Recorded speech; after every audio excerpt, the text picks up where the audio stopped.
Cool. Hi, everyone. Thanks for coming to my lecture recital. In the first half of the program, you heard A Caged Bird by Barbara York and Sonata in One Movement by Kevin Day. Two pieces that seemingly have nothing to do with the second half of my program, but this is technically a lecture recital, so I thought it was appropriate to share some music I've recently been enjoying. Now I say seemingly because all of the pieces themselves don't have anything to do with my presentation. Our relationship with music and music performance has everything to do with my presentation. I want to take a moment before we begin to share a personal story with you, not because I'm looking for any sort of sympathy, but because I think it's a story that many of us can relate to, at least on some level. When I was young, playing music was a joyous experience, filled with opportunity to create and express myself in ways that I couldn't find anywhere else. I found myself practicing with a fervor because it filled me with purpose. That all changed when I started my undergrad and began working with an emotionally abusive teacher, and that teacher began filling me with feelings of doubt and fear, worthlessness every time I picked up my horn. I saw ways that I could deal with those feelings, some that I know a lot of people do: drugs and alcohol, food and video games. I still love video games. Self-sabotage, which I recently discovered is something that I've done, or just plain avoidance. And while many of these things numbed me for a while, none of them really helped. I was lucky enough to eventually discover mindfulness. After reading a book recommended to me by a friend, Be Here Now by Balaram Das, I began to meditate daily and quickly discovered many profound benefits.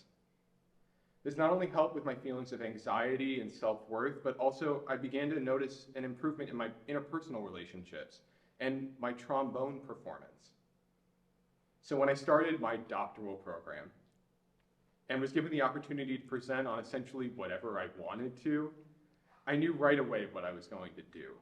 This presentation here is the culmination of my research into mindfulness for musicians. I'm going to be breaking up this presentation into three separate parts. First, I want to talk about why. Why should you care? You know, why does this matter? I'm going to talk a little bit about the overlap between mindfulness and music, and then specific benefits it can offer for musicians and the research surrounding that. After that, I'm going to talk a little bit about what is mindfulness. There's a lot of misconceptions about what mindfulness is, but we can break it actually up into three essential components. So I'm going to talk a little bit about that, and then also talk about how it functions. Finally, how can I practice? Hopefully I've done a job, at least a reasonable job up to that point, of convincing you maybe it's a good idea to practice mindfulness. How do you do that? I'm going to be talking about 4 separate exercises, 4 of the most popular exercises among musicians, while also offering a variety of different modes of practice, including mindfulness meditation, yoga, the Alexander technique, and mindful communication. And then I'm going to be ending the presentation with any questions, so if there's anything that you'd like to ask, I'm more than happy to answer it at the end of the conclusion of the presentation. So first up, benefits for musicians. Why should you care? So in my own practice, I noticed a lot of different benefits. I'm not going to talk about all of them, but specifically for musicians, these 5 I found to be the most valuable, or at least worth talking about today with you. Mindfulness helps support our phonological loop, which is probably a process you're not super familiar with, but it's the process, the neurological process that underlines how we actually perform and learn music. It increases access to flow states, reduces performance anxiety, reduces practice avoidance, and it can also increase creativity. So a little bit about the overlap between mindfulness and music. They're actually really similar practices in a lot of ways that people don't really talk about. Both practices rely on the sustained attention on a singular focal point. In mindfulness, that can be anything from physical sensations to emotions. Very commonly, it's sensations of breath. But in music, it's the concept of sound that we hope to create. When we're playing music, our performance is embolstered by focusing on the sound that we hope to create. This idea is emphasized in a lot of pedagogical traditions, including solfege, Suzuki, Schulwerk, Kodai, and many, many more, but 4 of the most important pedagogical methods right there. A quote that I wanted to insert about the overlap between music and mindfulness actually comes from a paper entitled "The Psychological Benefits from Reconceptualizing Music Making as Mindfulness Practice." And here they talk a little bit about that exact idea. If music, performance, and mindfulness both share this fundamental idea of, or fundamental practice of focusing our attention on a single focal point, we can reconceptualize music practice as a mindfulness practice itself. And finally, a quote from everybody's favorite teacher, Arnold Jacobs, where he's talking again about the importance of focusing our attention on the concept of sound, not how we want to play, but what we want to produce. Our body responds as a result, he says. And that body responding as a result is in part because of the phonological loop. Phonological loop, as it says here, is a cognitive system that holds auditory information in short-term memory and compares it to the sound we hold within the mind. That basically means we compare the sound that we produce to the sound that we want to produce, and our body responds as a result to produce that. Research shows that it activates our body, our neurophysiological systems, to support the expression of that sound. A little research that I found was interesting in relation to that. Mental practice is something that most of us are familiar with. Not practicing with our instrument, practicing maybe with a score, singing the music that we're working on. And research shows that 30 minutes of this mental practice was about 40 to 60% effective with that of physical practice. But if we followed up that 30 minutes of mental practice with 10 minutes of physical practice, it was nearly indistinguishable. The results were nearly indistinguishable. So you might say, well, clearly physical practice is better, but you might also take away from this that mental practice, the mental aspects of our practice, are hugely important in how we're able to produce the music. So just summing this up, there's an overlap between our phonological loop and mindfulness. Phonological loop relies on focusing our attention on a clear intention of our desired sound and the awareness of that sound being produced. Mindfulness helps develop all 3 of these skills: attention, intention, and awareness. Mindfulness also helps access flow states, which are these optimal performance experiences defined and researched by, I'm going to butcher this name, but I'm going to try, Mihai Csikszentmihalyi. These flow states are defined by 9 distinct characteristics. Challenge skill balance, which is when the challenge of the activity and the skill of the participant meet. Action awareness merging, when the person becomes so involved with the activity that they're no longer aware of themselves as separate from the activity being performed. Clear goals, that the goal and intent of the activity is clear. The feedback from the activity is clear and immediate. Concentration is intense enough to be only focused on the activity. A sense of total control or a lack of worrying about losing control. The loss of sense of self from the world around it, sometimes with a sense of total unity, described as becoming one. The passage of time is perceived differently than actual time. And finally, an autotelic experience, the activity itself becomes intrinsically rewarding. Before we go on, I just want to point out that this challenge skill balance up here at the top of this list, that it's not necessarily the actual challenge and the actual skill of the performer that matter, but the perceived challenge and the perceived skill of the performer that matter in establishing the challenge skill balance necessary for flow state. In this research, where they evaluated 182 athletes on their propensity towards mindfulness, flow states, and other utilization of mental skills and strategies in competition, they found a positive correlation between mindfulness practice and 5 of these distinct characteristics of flow states: challenge skill balance, clear goals, concentration, sense of control, and loss of self-consciousness. Researchers hypothesized that this might have to do with the development of, which we'll talk about in a little bit, 2 components of mindfulness, namely attitude and attention. A flexible attitude brought about by mindfulness changes the perception and relationship to presented challenges, which in turn leads to a more favorable challenge skill balance. Regulation of attention is directly related to the setting of clear goals, concentration, one's sense of control, and even loss of self-consciousness. This letting go of self-consciousness may be related to the deactivation of the default mode network, which are regions of the brain that are highly active when engaged in self-critical thinking.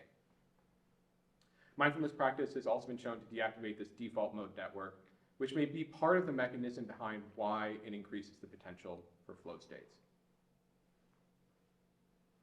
Next up, music performance anxiety. Mindfulness is actually quite effective at reducing music performance anxiety. This is a really common experience for a lot of musicians. I'm sure everybody here has experienced music performance anxiety to some extent, and if you haven't, God bless you, I'm quite jealous. In these 2 studies, about 60% of musicians experience music performance anxiety to some extent, with with about a third of those indicating it being a severe problem, or at least having a very distinct or strong intense state. There's a lot of people where music performance anxiety is a big problem. What causes music performance anxiety? We don't really know. There's a lot of different experiences of music performance anxiety, so understanding the distinct causes is difficult, but we can come up with some correlations. We know that music performance anxiety is correlated with trait anxiety, so if you're already a relatively anxious person, trait perfectionism, the perceived pressure and stress, as well as a negative core self-evaluation. In this study, conducted by Dr. Frank Diaz, he submitted a questionnaire to a number of collegiate music students from a variety of schools. And he evaluated their mindfulness practice, the type, duration of practice, their trait mindfulness, or like their intrinsic mindfulness, and their experience of music performance anxiety and their levels of perfectionism. He found that a weekly meditation practice or a higher trait mindfulness actually predicted lower music performance anxiety. Another interesting result of this study in relation to the correlations of music performance anxiety is it also practice of mindfulness helped lower trait perfectionism as well, which we see here is correlated with music performance anxiety. Next up, practice avoidance and resilience. So as humans, we often avoid uncomfortable or difficult experiences. This makes a lot of sense. We don't want to do things that make us feel bad, right? But it's important for us as musicians to work on the things that we're not good at. It's kind of a catch-22. It sucks to be in the practice room sometimes. So we sit there and we practice things that we sound good at. I do this all the time. But if we want to get better, we need to develop resilience. We need to develop this skill to be able to sit there and work on the things that make us uncomfortable. That's how we get better.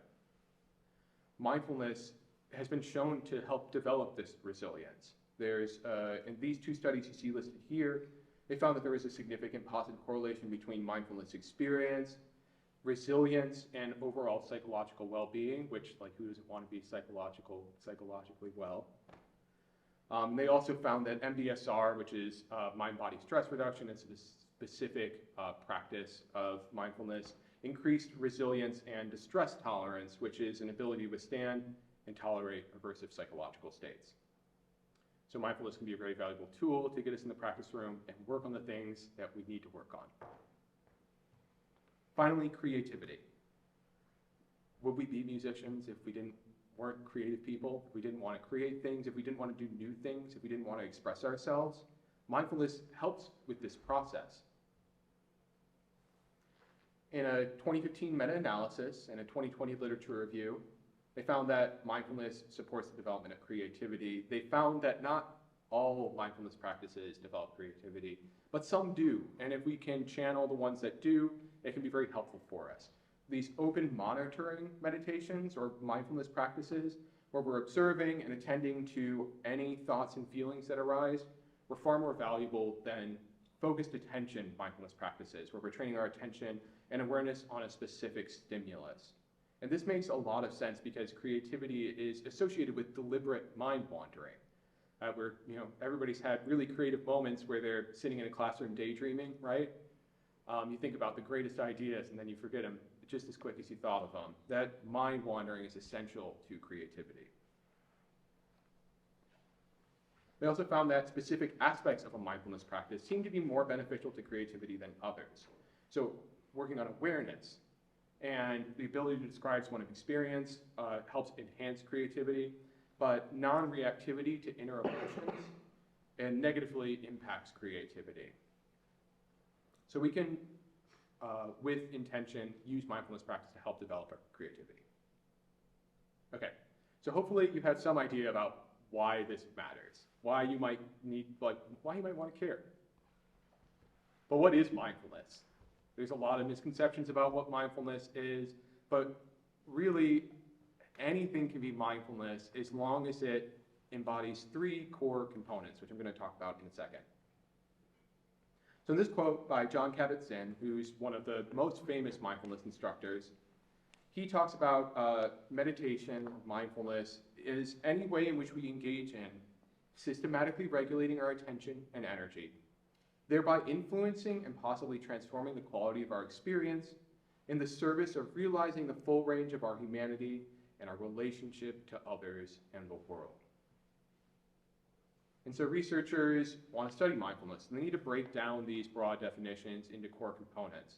This study, Mindfulness and Operational Definition, they found that there's two core components: self-regulation of attention and the orientation to our experience, which we can also conceptualize as attitude. But in another study by actually some members of the first study, they said, we're not satisfied with these two core components. We think there's a third component that's really important.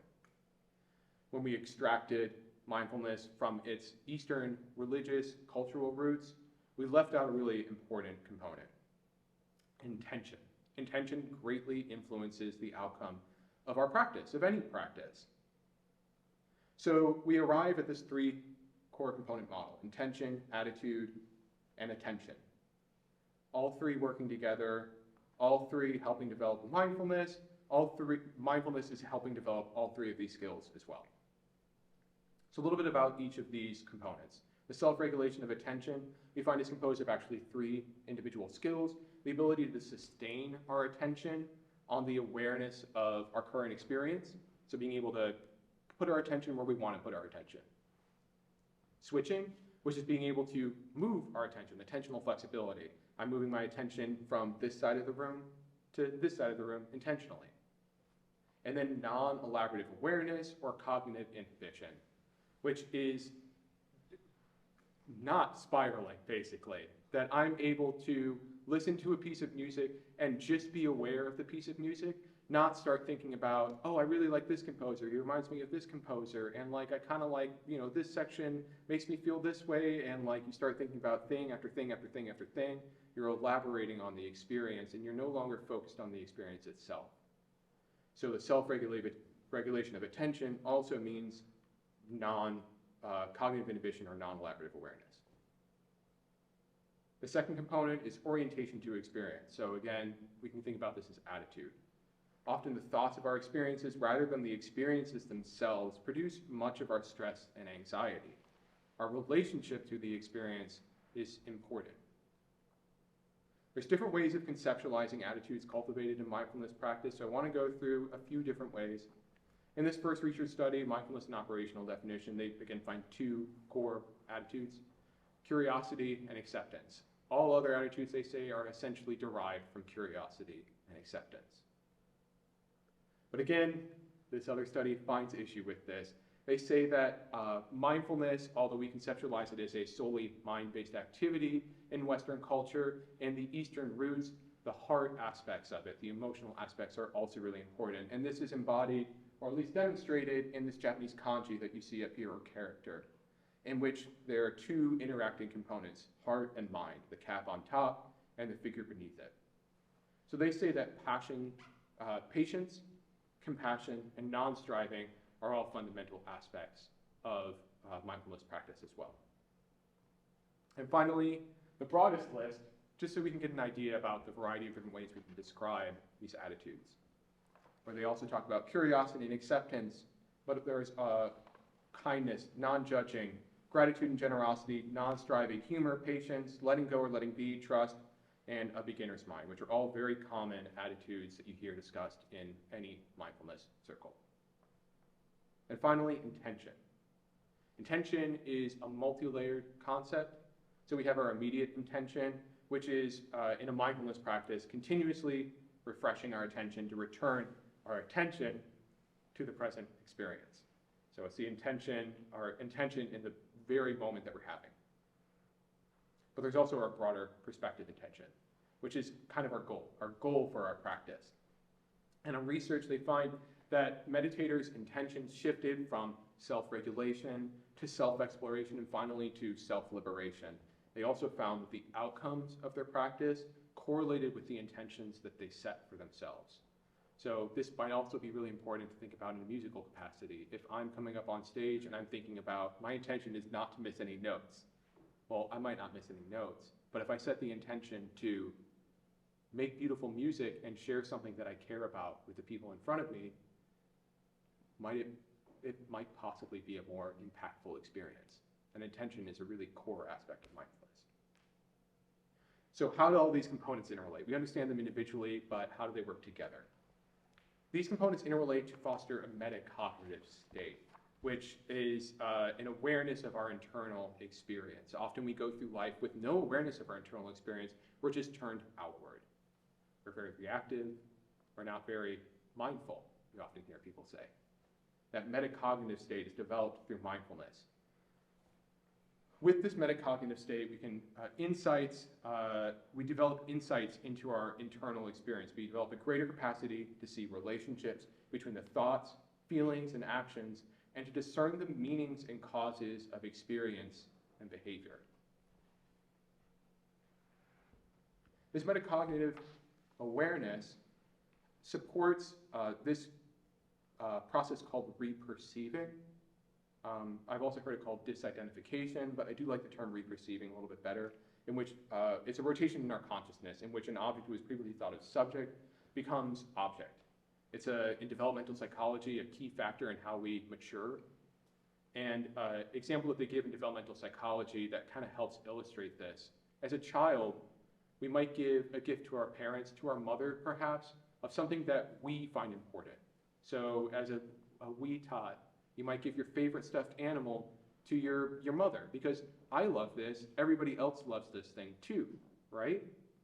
But as we age, as we grow older, we recognize that our mother has an individual distinct experience. What was previously subject, our mother, the subjective experience of everything around us, we become separated from that. Our mother becomes her own distinct object. And we recognize that maybe she doesn't want our favorite stuffed animal, but rather maybe she wants flowers or chocolate or whatever she may like. This process of reperceiving can help assist in self-regulation and self-management, emotional, cognitive, and behavioral flexibility, clarification of our values, and exposure to negative emotional states. When we no longer perhaps think that are so identified with the anxiety we're experiencing, and instead can set it aside as a distinct object. I am not anxious. There is anxiety happening. There's an amount of separation that happens in that experience. And that allows us to step aside and have different experience with that anxiety. Mindfulness also helps develop executive functions, which are these functions that essentially occur when pre-programmed behavior is insufficient, when we can no longer rely on habit. So up here, there's 5 distinct situations that are listed: planning and decision-making, correcting errors and troubleshooting, novel actions or complicated sequences of action, dangerous or complex situations, inhibition of our conditioned and habitual responses. So you can probably imagine this helps with learning, but you can also see why it might be really helpful with playing a big brass tube or an instrument, a really complex process. These executive functions are super important. Higher dispositional mindfulness associated with better performance of executive functions. Okay, so mindfulness practices. We now know what mindfulness is. Any practice with these 3 core components that are emphasized can be a mindfulness practice. But there's some practices that are more commonly practiced, and there's some practices that are more commonly associated with mindfulness. So I'm going to talk about, again, 4 today. But before I do, I just want to talk a little bit about, there can be some demonstrations in this section that you're welcome to participate in, but I just need to give a quick disclaimer. Mindfulness is an extremely low-risk practice. It's not a no-risk practice. There's a small risk of unearthing difficult or traumatic experiences. When you turn your awareness inward, sometimes we bottle things up or ignore them entirely, and there's a risk of unearthing traumatic experiences. Trauma is something that's really common. It's not something that is a rare experience for anybody. Roughly 90% of adults have experienced trauma in some form. That's a lot of people. And 10% of those adults develop PTSD of some sort. Mindfulness can be used to help recover from PTSD or work with traumatic experiences in a clinical setting. We're not in a clinical setting right now. And often you're not on your own, or if you were to offer these practices to your students, that's not really a clinical setting either. So it's helpful for us to know or to have resources where we can reach out if we experience some of these traumatic experiences or our students do. So I'm going to offer 2 resources for you right now. This great book, Trauma Sensitive Mindfulness by David Treleaven. It's exactly what you would imagine it is. It's a great book discussing trauma and mindfulness, how they interact, what trauma is, how we can use mindfulness to deal with trauma. And finally, MSU CAPS, the Counseling and Psychiatric Services, which are available 24/7. There's a phone number listed up here, as well as a website to their schedule, or a hyperlink, HTML, tech. So if that is of interest to you, I highly encourage you to check either of those out. Okay, so practices. We're going to be discussing mindfulness meditation, yoga, the Alexander technique, and finally, mindful communication. So before we begin, we're going to do a quick exercise of mindful meditation, a brief meditation. Mindfulness meditation stems from Buddhist practice and philosophy, which is actually considered the origin of all mindfulness practice. And as a result, it's often considered, it's a formalized despecialization of mindfulness, in which we're working directly with the mind without any intermediary or equipment. This makes it really valuable because you can do it essentially anywhere, and you don't need anything to do it. But I would recommend practicing, at least when you're starting out, in a place without any distractions, calm, quiet, a place that you feel comfortable. You can practice standing, sitting, laying down, walking, and as with any practice, a consistent practice is going to be the most effective way for us to practice daily. I would encourage you starting with 5 to 10 minutes. When you feel comfortable with that, increasing by 5-minute increments. And then finally, I use this exercise, or you can use this exercise, as a transition area exercise. So I often use this before a rehearsal, a lesson, or a concert, just taking 5 minutes, 10 minutes, just to sit with myself, sit with my thoughts, help calm myself down. And I actually practice this exercise before I practice every day. I found that it's really helpful for me. So this is the demonstration portion. If you'd like to participate, you may. If you do not want to, that is totally okay too. Let's begin. Just take a moment to settle yourself, finding a comfortable position in your chair with your feet flat on the floor, your back upright, relaxed yet alert. You can place your hands in your lap or in any way that feels comfortable to you. And we're just going to take a few deep breaths in through the nose and release it out through the mouth.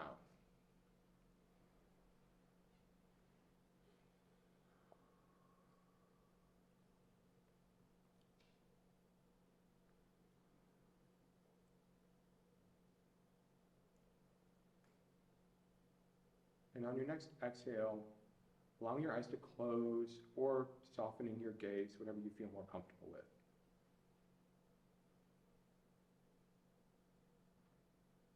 And let your attention begin to settle on the rise and fall of your breath. Noticing whatever sensations you're feeling.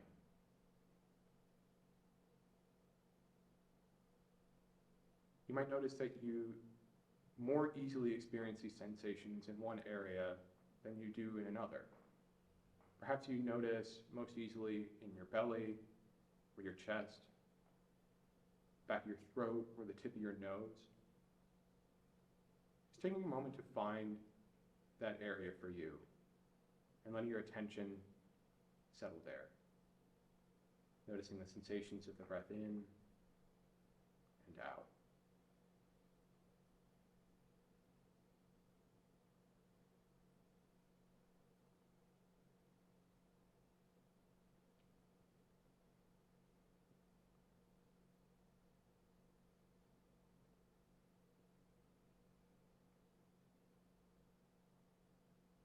As your attention settles there, just take note of whatever feelings you feel there, whatever feelings of breath. That might be a pressure, perhaps, or a change in temperature.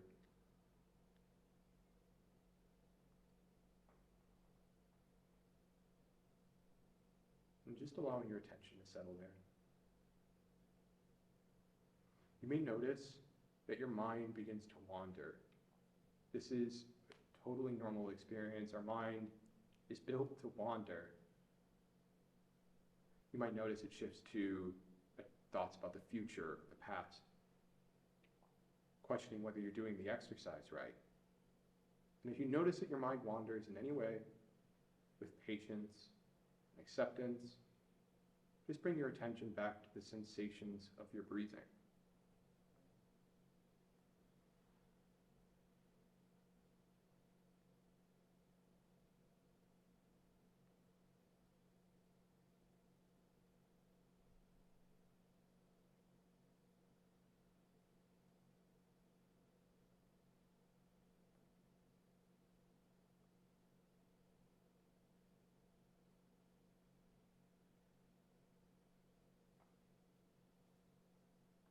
Notice that your mind has wandered, just gently bringing it back to the sensations of your breathing. Noticing the rise and the fall of the breath.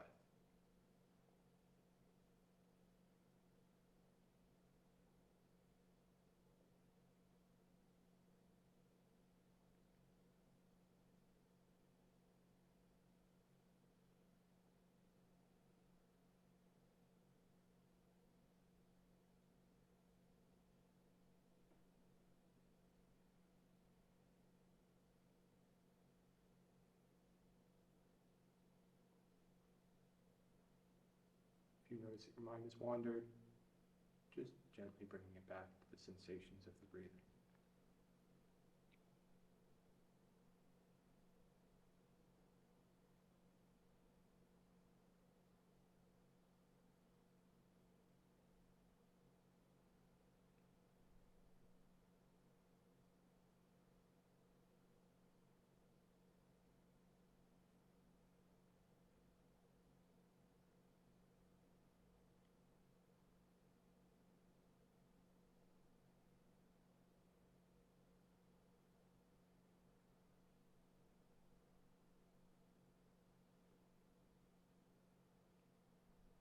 And if you notice that your mind has wandered, just gently bringing it back with patience and kindness.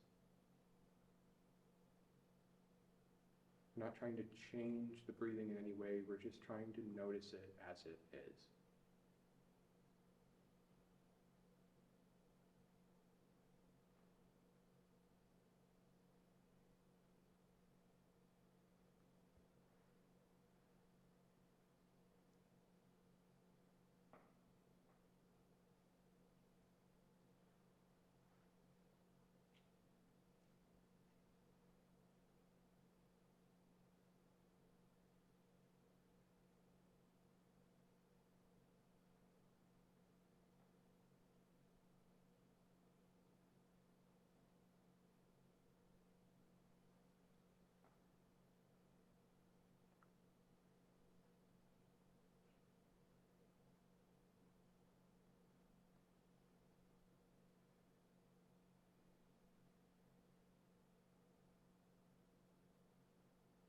Notice your mind has wandered, just gently bringing it back.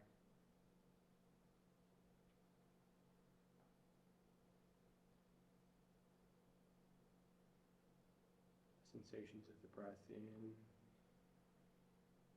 and out.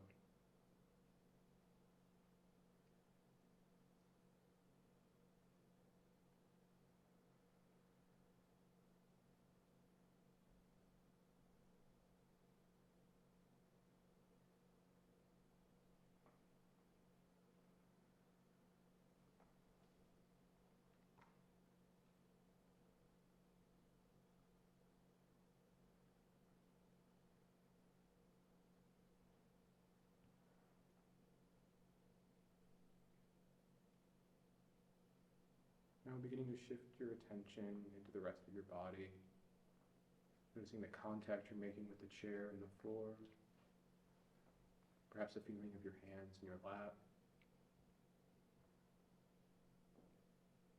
Noticing the sounds in the room around you. And when you're ready, just gently open your eyes.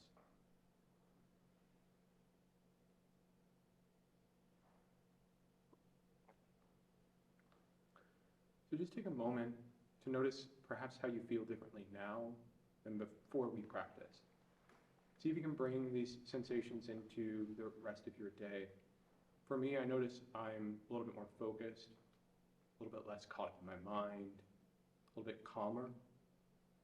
And I find that this is really helpful in pretty much any situation, but particularly, at least in this context, with my practice, with my performance. If I can go into a space less caught up in what I was doing before, ready to engage with my full mind, I'm a much more effective learner, much more effective colleague, much more effective performer.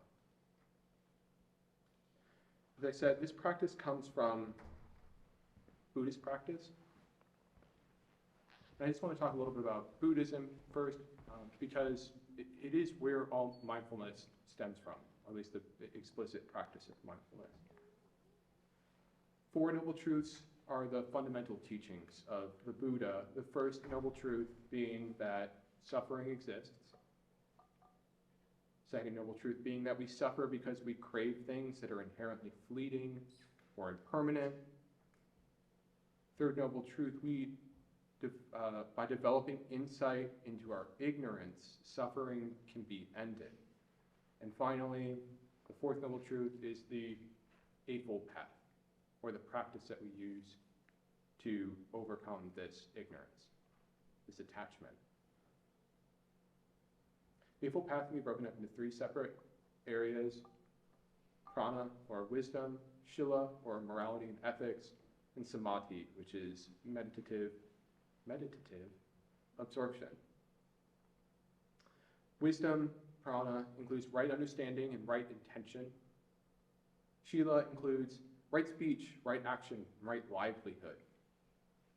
And finally, the one that we're concerned with when we're talking about meditation, at least, samadhi, which includes right effort, right mindfulness, and right concentration. Mindfulness practice in a Buddhist context consists of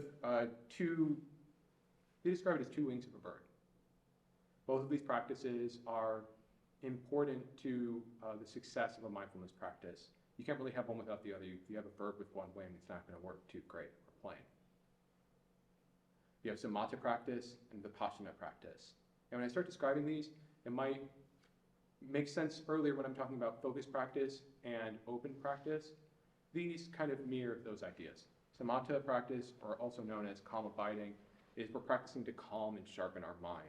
We repeatedly draw our attention back to a chosen focal point, and eventually deep states of concentration, or also known as jhanas, are achieved, which are characterized by effortless concentration, a dissolution of self, and a feeling of joy, which you also may recognize as some of the characteristics of flow state. We take this developed mind, this focused mind, and turn it towards vipassana practice, or clear seeing, where we develop insight and awareness, an open awareness and reflection on four categories of experience: our body, feeling tones, which are like essentially like how good and how bad a thing feels, or neutral; the mind; and then Dhamma, which is a complicated concept to describe, but it's essentially the truths and teachings of Buddhism. Through this practice, we eventually develop insight into a number of things, some of the most important being emptiness, the emptiness of form, the causal interdependence of phenomena, all things are related, and then finally the three marks of existence: impermanence, the nature of suffering, and the illusion of a separate self. These practices, there's not a lot of very clear Buddhist practice in the West.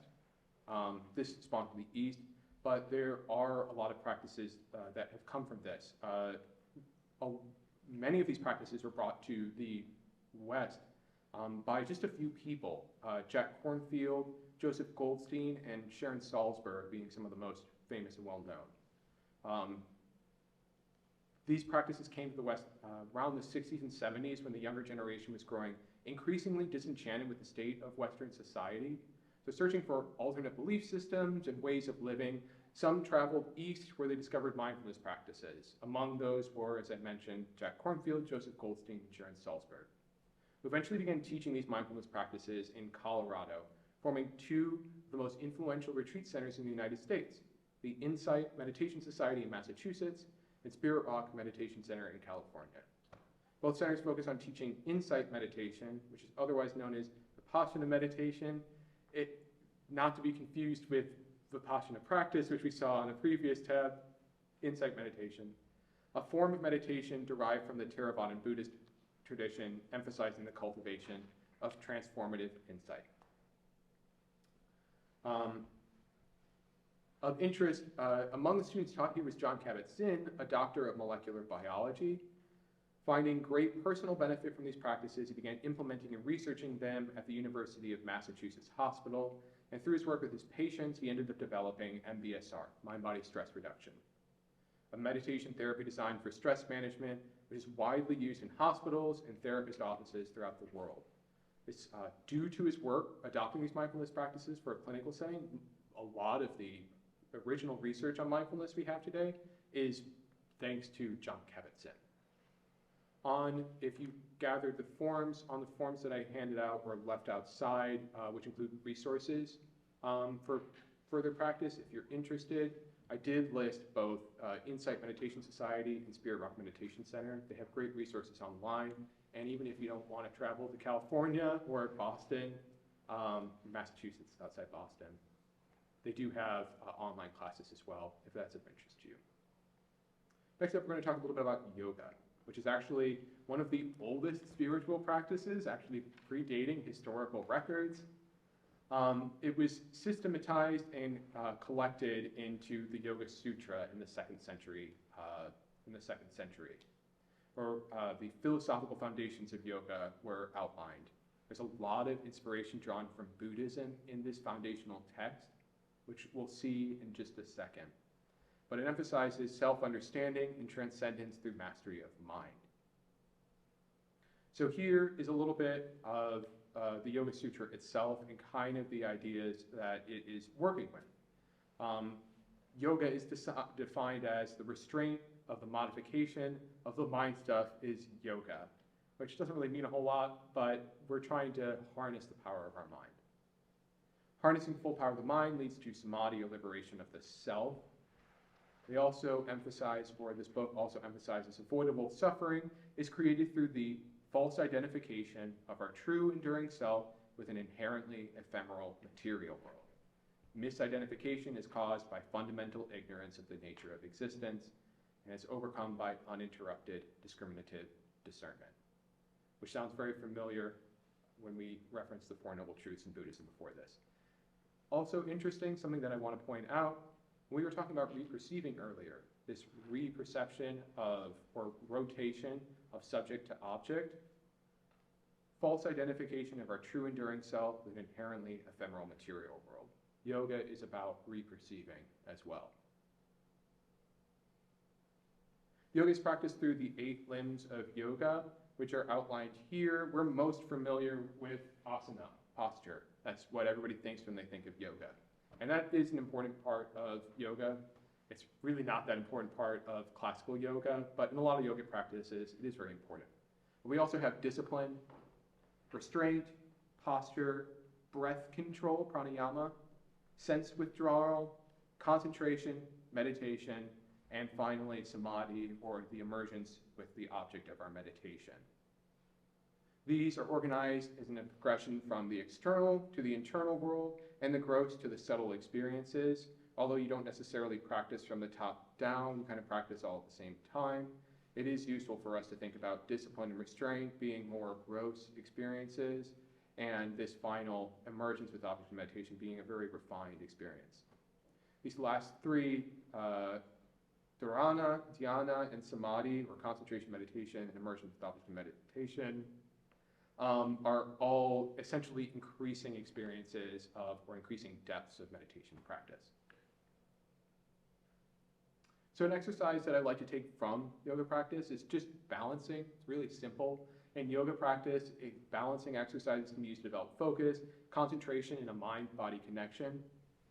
And when I'm practicing, I find that if I can pick up my horn, balance on a leg perhaps, and play through a section, although I may not play my best, I am better able to work on my concentration, my calmness. Being able to stand like that while I'm playing is not always an easy thing. And then when I set down my leg, I stand in a firm manner like I usually will.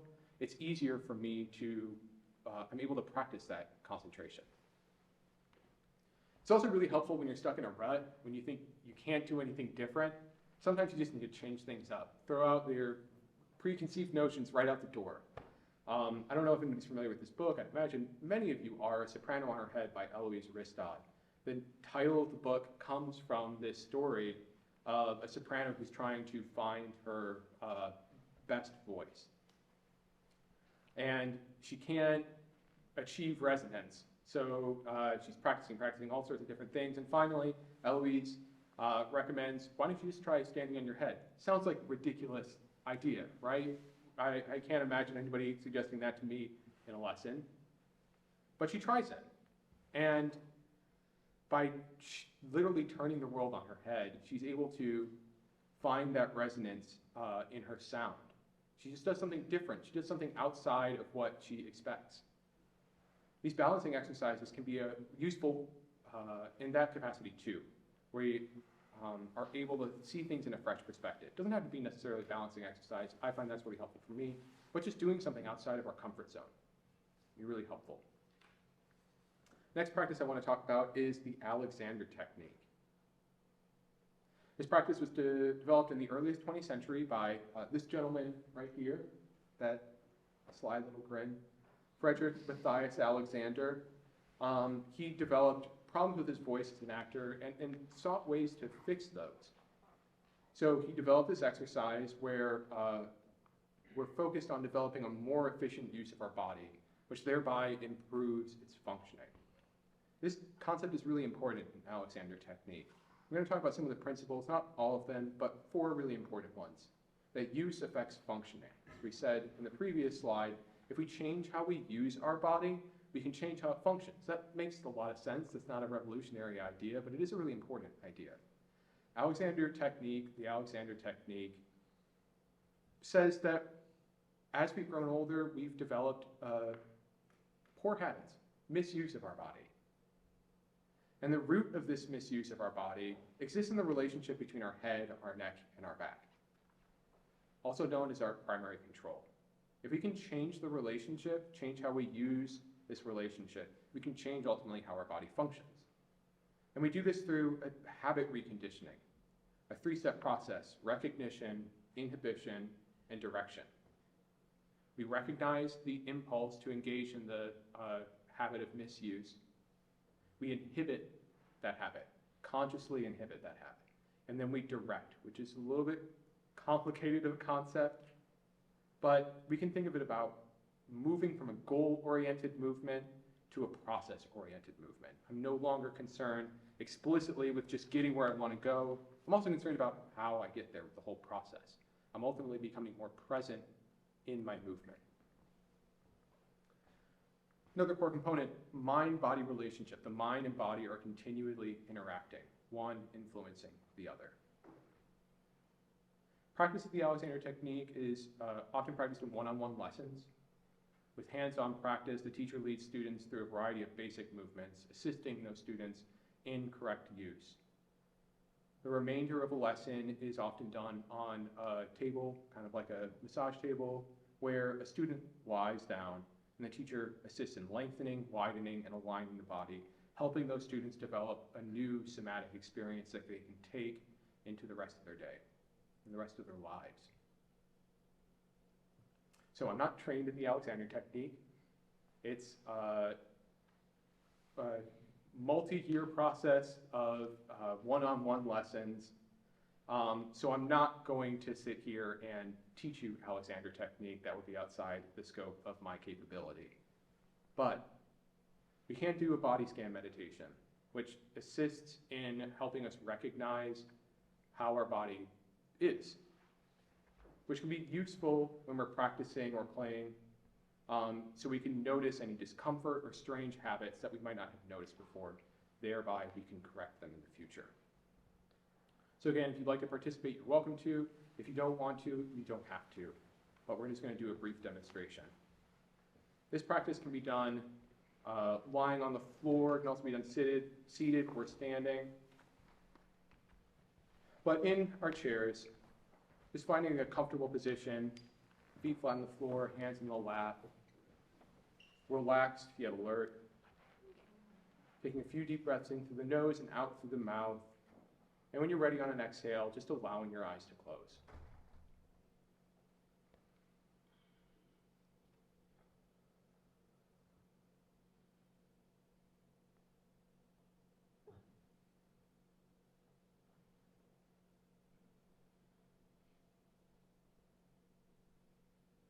Allow the attention to settle in the sensations of our feet. Noticing the contact with the floor, the balls of your feet, your heels, your toes. Noticing whatever sensations you feel here.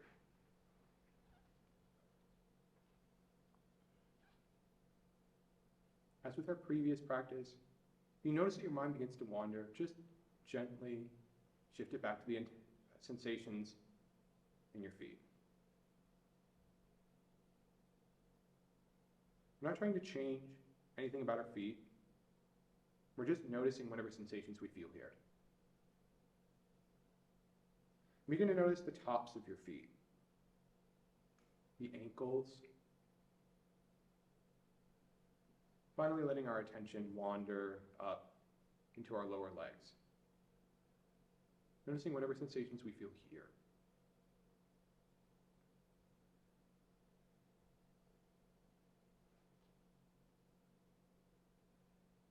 Do you feel the fabric of your pant leg, some tension, sweat, coolness? Whatever you notice, it's entirely okay. Just noticing whatever you're experiencing. Letting the attention move up to the upper legs.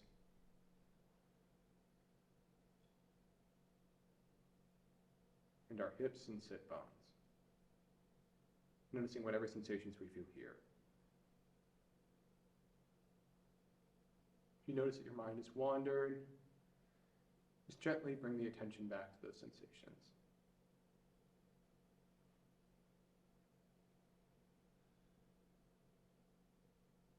Shifting our attention up to our abdomen. Noting the front of our abdomen, the back of our abdomen, the sides. Noticing whatever it is that we feel here. If you notice that your attention wanders, just gently shifting your attention back. Moving our attention up to the chest and upper back.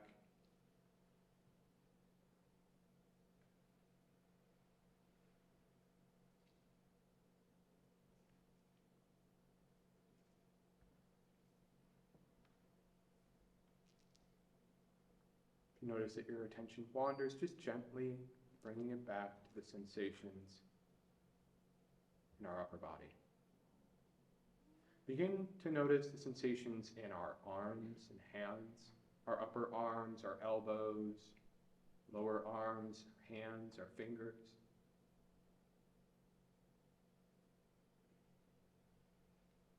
Not trying to change anything, just noticing whatever sensations we feel.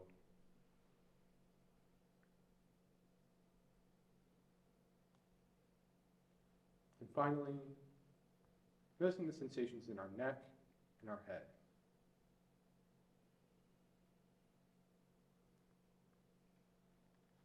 Just noticing whatever we feel, not trying to change anything.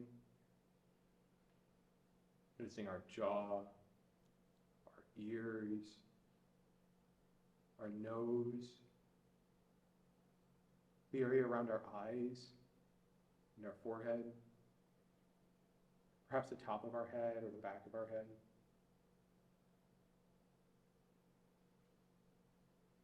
And we're just taking a moment to notice the sensations in our entire body. Just doing a quick scan from the top back down to the bottom to our feet. If we notice our attention wanders, just gently bringing it back.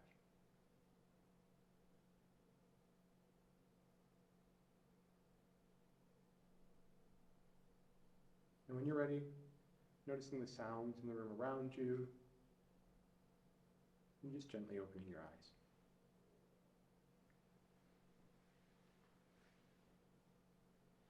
Finally, I want to take the last few minutes just to talk about mindful communication.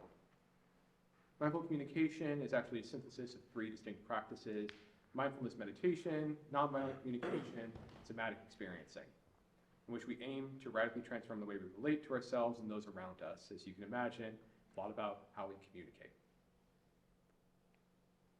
3 foundations of mindful communication: that we lead with presence, that we come from curiosity and care, and that we focus on what matters. Leading from presence includes being honest, holistic, and recognizing autonomy. We start with and strive to maintain awareness and honesty in conversation, both honesty with others and honesty with ourselves. And we recognize in that communication that it's a holistic process, it's multidimensional. Communication doesn't just include the words we're saying, but also our body language, our internal dialogue, an emotional experience, somatic experience, as well as personal, psychological, social, and cultural conditioning. Finally, we recognize that the person we are having conversation with or communicating with is their own autonomous individual. As complex as our own experiences, they also have a complex experience that is entirely unknown to us. And when we recognize that the person we're communicating with has their own experience, this can help open us up to new possibilities in our dialogue. Maybe we don't know what the other person is going through. Next, we focus on coming from curiosity and care. How we say something is as important as what we say. If we can set aside blame and judgment in conversation, others are more likely to hear us. Has anybody ever come, I know, people have come to me with a lot of accusations, with blame, or at least that's sometimes how I hear it. And in those moments, I can become very defensive. It shuts down conversation. It's the same thing happens when I come at other people and I start accusing them of things. We can shift this process by recognizing that humans are driven by needs. And that if we focus on developing an understanding at the level of needs, which include physical and emotional security, freedom, connection, and meaning, we can have a more effective conversation.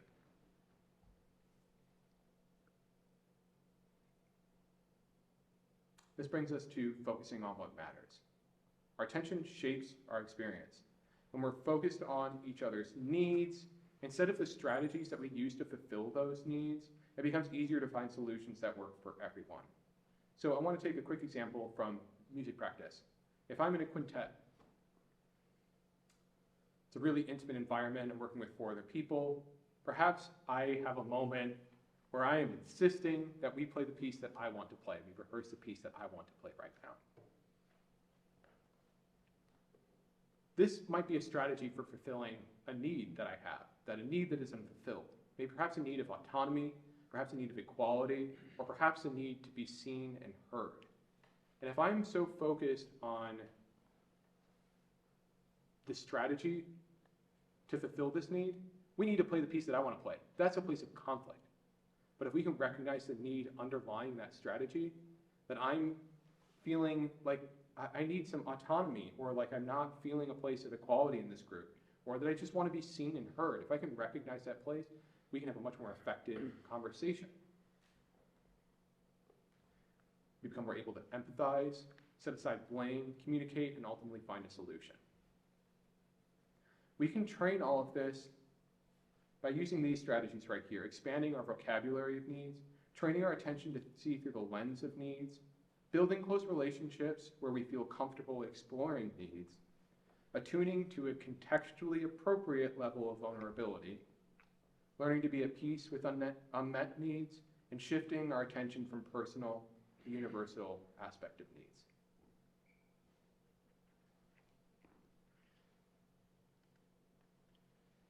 That brings me to the end of my presentation. I hope that you found some of this helpful and that maybe you're interested in pursuing some amount of mindfulness practice in the future. If you are, the resource list that I left out front, and there hopefully are still some left, can provide you with some good resources to continue on your own. I'm always welcome or open to communication too. If you want to shoot me a text, an email, or just talk to me after, I'm more than happy to talk to you. But before we wrap things up, I did want to open the floor for questions. If anybody would like to ask any questions, now would be the time, I guess. Yeah. Could you please elaborate more on what you mean by perceived skill versus perceived challenge in the flow state and how that matters more than actual? Yeah, so mindfulness is a lot about the relationship that we share to experiences, not the essential experiences themselves. By changing that relationship, the orientation to our experience, we can change our experience itself. And this is kind of the same thing with that challenge-skill balance. So actual challenge of an experience, if I'm playing, I don't know, the Creston, really difficult trombone piece, like that is a challenging piece. And my skill level might be, I might be a high school student, my skill level may actually not be that good, but I can still achieve a level of flow even though it's a difficult piece. My skill level is much lower than it needs to be. Because the perception of the challenge of the piece And the perception of my own skill level matters far more than the actual challenge and the actual skill in developing that flow state. So if I feel like, oh, this is the right challenge for me right now, and I feel like I'm totally up to it, I may be more able to achieve that flow state. Through mindfulness practice, by working with that relationship, by how we relate to the things around us, we can help cultivate that optimal perception, essentially, that optimal perception of challenge and that optimal perception of our own skill that helps cultivate flow states. Does that help a little bit? Yeah. Cool. Anybody else have any questions? Yeah. What practices do you try to do most consistently as you're just going through life, like on a consistent basis? That's a great question. I think, although I think it's important to offer specific practices for individuals and situations, I think it is most valuable if we can form a solid mindfulness practice itself. So although I could offer an exercise where we're visualizing the performance that I'm about to do. So I may sit and continuously, essentially a mental practice where I'm playing through the piece in my head and working in that way. And that's helpful for a specific instance. But if I want to see the broad impacts from a mindfulness practice, having a broader mindfulness practice or a more fundamental, I guess, mindfulness practice is, I think, most important. So for me, I meditate every day because that helps not only with my trombone playing, but it also helps with my own general anxiety, my relationship with others around me. It helps with my relationship with my partner. It helps in a broad scale way. Whereas just practicing visualizing music might be helpful. It might be helpful in a broad scale way as well, but these broader mindfulness practices, like meditation, I think are the most valuable. If I was going to encourage somebody to start a mindfulness practice, I would encourage them to try establishing a mindfulness practice in that way, as opposed to just interjecting it intermittently in their practice or whenever they feel like it. That's at least how I practice. I don't know, that's maybe a convoluted and not particularly helpful answer. Does that help a little bit? Okay. Yeah, that's how I perceive practice in general. Any other questions? Great. Thank you, everybody, for coming out. Enjoy the rest of your weekend, and congratulations on